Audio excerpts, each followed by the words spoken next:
Elle appelait ça un plan à 5 ans, moi j'ai appelé ça le moment où j'ai réalisé que mon avenir ressemblait à un entretien d'évaluation annuel.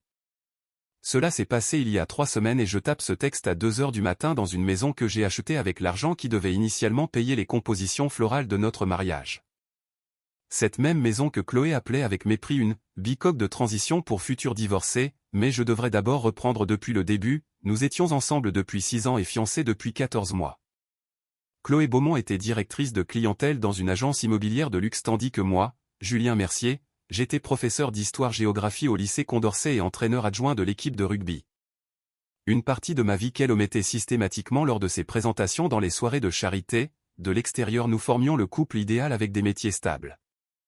Un bel appartement dans le 6e arrondissement de Lyon et des photos Instagram qui récoltaient des centaines de commentaires admiratifs, ses amis disaient que j'étais son point d'ancrage, et sa mère affirmait que j'étais d'une normalité rafraîchissante, pour une ville comme la nôtre.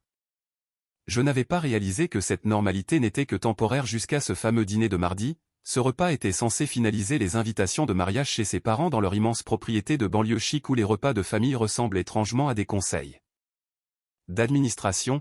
Il y avait Béatrice la mère de Chloé, Jean-Pierre son père, son frère cadet Hugo et moi essayant de paraître à l'aise dans un salon qui valait plus que mon salaire annuel. Chloé a souri et a demandé à tout le monde de regarder l'écran de la télévision en disant qu'elle avait préparé un petit plan à 5 ans, juste pour s'amuser. Un diaporama est apparu intitulé « Le plan Mercier-Beaumont », avec des catégories précises comme le calendrier du mariage, la zone résidentielle cible, la fenêtre de planification des enfants, les indicateurs de niveau de vie et les ajustements professionnels. C'est là que j'ai vu le point sous mon nom, transition hors de l'enseignement d'ici le 3e trimestre de l'année prochaine. La pièce est devenue silencieuse, d'un silence poli, un silence de club de golf. Béatrice a laissé échapper un petit rire étouffé tandis que Chloé passait à la diapositive suivante en disant qu'elle ne prétendait pas que l'enseignement n'était pas noble mais que cela ne pouvait pas être ma version finale. Ma gorge s'est serrée car ce n'était pas une conversation mais une présentation préparée et chronométrée devant des témoins. La dernière image montrait les invitations de mariage prêtes à être envoyées sous réserve d'un alignement de carrière. Elle avait transformé notre union en un levier de négociation. Je me suis levé et je suis allé dans la cuisine. J'ai entendu le bruit de ses talons derrière moi. Je lui ai demandé depuis combien de temps je n'étais qu'un projet de révision à ses yeux. Elle ne s'est pas excusée et a répondu que tout le monde devait grandir et qu'un mariage ne pouvait pas se construire uniquement sur des sentiments et un salaire de l'éducation nationale. Elle essayait de me dire cela gentiment depuis plus d'1 an mais ce soir-là c'était de la pression pure. J'ai retiré ma bague de fiançailles et je l'ai posée sur le plan de travail. Elle l'a regardée comme si j'avais fait une faute de grammaire dans un rapport. Elle m'a dit que si je partais pour ça c'est que je n'avais jamais été prêt à être pris au sérieux. En traversant la salle à manger j'ai entendu Béatrice murmurer à quelqu'un qu'elle savait que j'en ferais une question d'orgueil. J'ai roulé jusqu'à chez Benoît, l'entraîneur principal de rugby et mon meilleur ami depuis la fac, le genre de gars qui dit ce qu'il pense. Il a bu sa bière en secouant la tête et m'a dit qu'elle ne m'avait pas proposé un avenir mais qu'elle avait émis un correctif. Je n'ai pas pu dormir cette nuit-là et à 3 heures du matin j'ai vu un mail dans ma boîte de réception transféré par erreur depuis la chaîne de planification de Chloé avec pour objet, au cas où Julien aurait besoin de plus de temps pour pivoter. J'ai lu toute la discussion et la possibilité de reporter le mariage avait été discutée il y a 3 semaines déjà. Le dîner n'était pas le moment où elle avait changé d'avis mais celui où elle annonçait un plan déjà verrouillé. Le lendemain je suis allé au lycée comme d'habitude. Les élèves m'ont posé des questions sur leur projet de débat constitutionnel. L'équipe de rugby m'a parlé du match de vendredi et un élève de première m'a tendu une demande de lettre de recommandation pour ses études. C'était ma vie, utile, stable et réelle. Mon téléphone a vibré à midi. Un SMS de Chloé disait que nous devions être sur la même longueur d'onde avant que les gens ne posent des questions, pas d'excuses, pas de demande de discussion. Elle avait juste peur de perdre le contrôle du récit. Après les cours elle m'attendait sur le parking appuyée contre sa voiture. Elle n'a pas présenté d'excuses mais a reformulé la situation en disant qu'elle était réaliste et que je réagissais avec un ego blessé alors que les adultes matures savent saisir les opportunités. Puis elle a ajouté qu'elle avait déjà dit à sa mère et à l'organisatrice que nous repoussions la date car j'avais besoin de temps pour me reprendre en main. Elle avait commencé à narrer notre rupture sans même me consulter. Je lui ai dit qu'elle ne m'avait pas demandé un avenir mais qu'elle m'en avait assigné un car selon elle si on me laissait seul je resterais, petit, pour toujours. Elle est partie en trombe et 5 minutes plus tard j'ai reçu une capture d'écran de son frère Hugo me disant que je devrais voir depuis combien de temps c'était une conversation familiale. Je l'ai rejoint dans un bar le soir même et il m'a montré les discussions de groupe de la famille remontant à plusieurs mois où Chloé écrivait que j'étais, socialement sûr mais professionnellement limitant, et où sa mère répondait qu'on ne pouvait pas construire une table de réception autour d'un chèque de prof. Chloé avait même écrit qu'elle pouvait me présenter comme quelqu'un de terre à terre, pour les événements caritatifs mais pas indéfiniment. J'ai lu cette ligne 3 fois, elle me présentait comme on choisit un modèle d'argenterie. Mon image de fiancé prof d'école publique la rendait authentique et accessible dans les salons de donateurs mais en privé j'étais son plafond de verre. Hugo m'a dit que ce n'était même pas le pire. Ce week-end-là j'ai récupéré ma part du fonds de mariage et j'ai signé pour un petit pavillon à rénover, une maison simple avec des parquets rayés et une lumière de cuisine chaleureuse dans un quartier où les voisins se connaissent, la maison que Chloé tournait en dérision.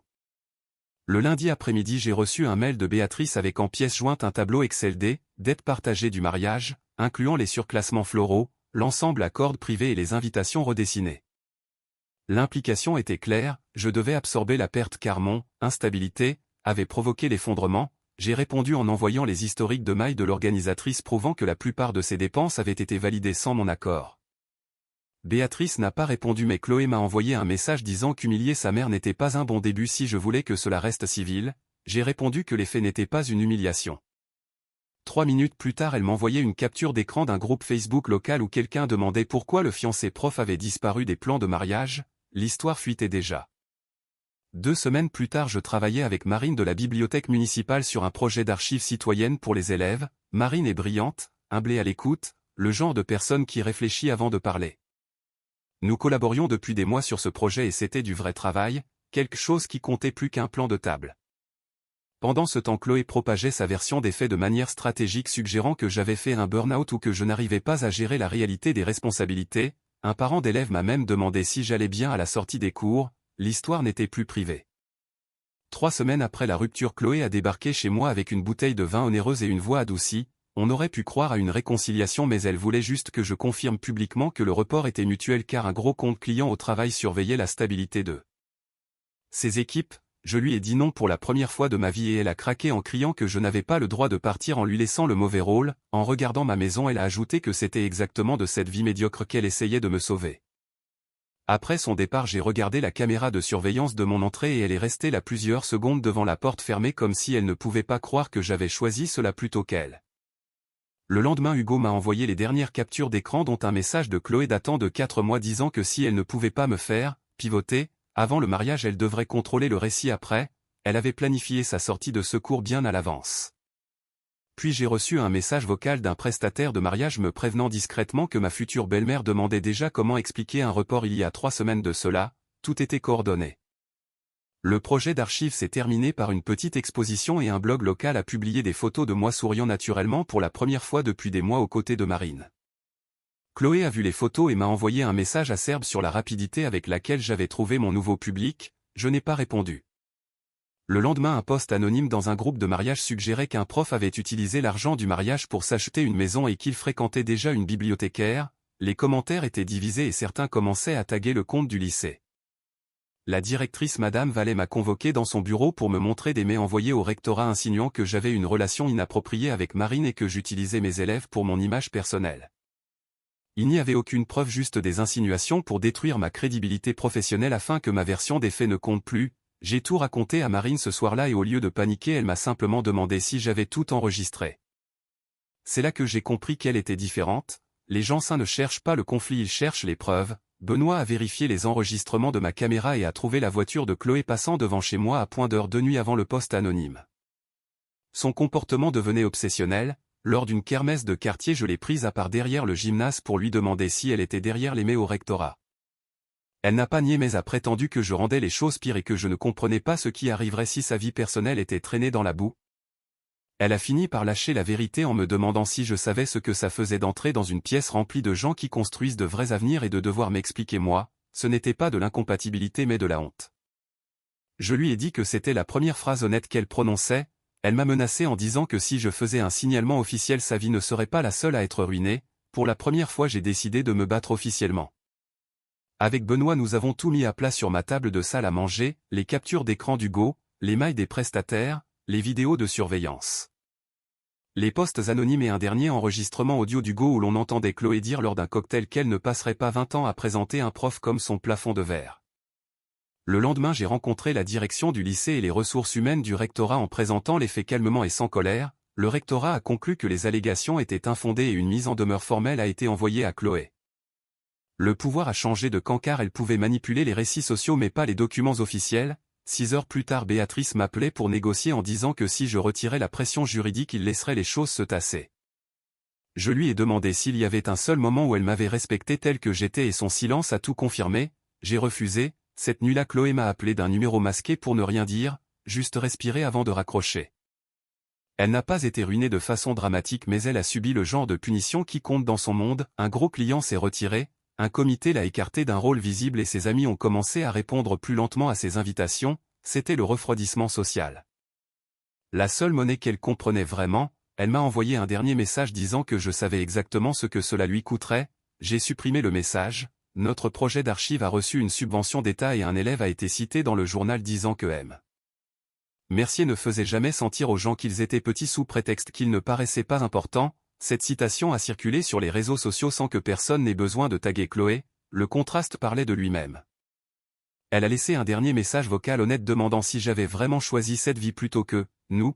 Je l'ai rappelé pour notre ultime conversation en lui disant que j'avais choisi une vie où je n'avais pas à passer d'audition pour être respecté.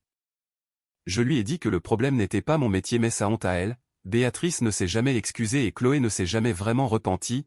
Elles ont disparu de ma vue emportant avec elles le système de valeurs qui avait tout détruit. Hugo a pris ses distances avec sa famille et a déménagé. 3 mois après la rupture j'ai organisé un petit barbecue dans mon jardin avec Benoît, mes collègues, des voisins et quelques anciens élèves. Marine est restée pour m'aider à ranger et nous avons discuté calmement dans la cuisine. Elle m'a demandé si j'allais bien et j'ai dit que j'y arrivais. Hier soir j'étais seul sur mon porche avec mes plans de cours pour le semestre prochain et le lave-vaisselle qui tournait, pas de table de gala, pas de vernis social. Personne pour valider mes choix mais pour la première fois depuis des années cette vie est entièrement la mienne. J'ai appris à faire confiance à mon instinct car je savais que quelque chose clochait depuis des mois mais je l'ignorais par peur du conflit, plus jamais. Maintenant je fixe des limites et je ne m'excuse plus d'exister. J'ai commencé une thérapie pour gérer la culpabilité de ne pas avoir vu la vérité plus tôt. Mon thérapeute dit que je l'avais vu mais que je n'étais pas prêt à agir. J'apprends à gérer mes finances seul et à ne plus jamais donner le contrôle à quelqu'un d'autre. Sortir avec quelqu'un me terrifie encore et j'ai paniqué quand on m'a proposé un rendez-vous le mois dernier mais c'est normal, il y a des moments où elle me manque. Pas la Chloé actuelle mais celle que je croyais qu'elle était, même s'il est dur d'accepter que cette personne n'a peut-être jamais existé et que tout était une performance. Certains jours je suis en colère contre moi-même pour ces 6 années perdues, d'autres jours je suis fier d'en être sorti. Je suis fier de ne pas avoir reculé et d'avoir protégé mon avenir professionnel en restant méthodique face à ces manipulations. Pour la première fois j'ai choisi mon propre respect plutôt que le confort d'une autre personne.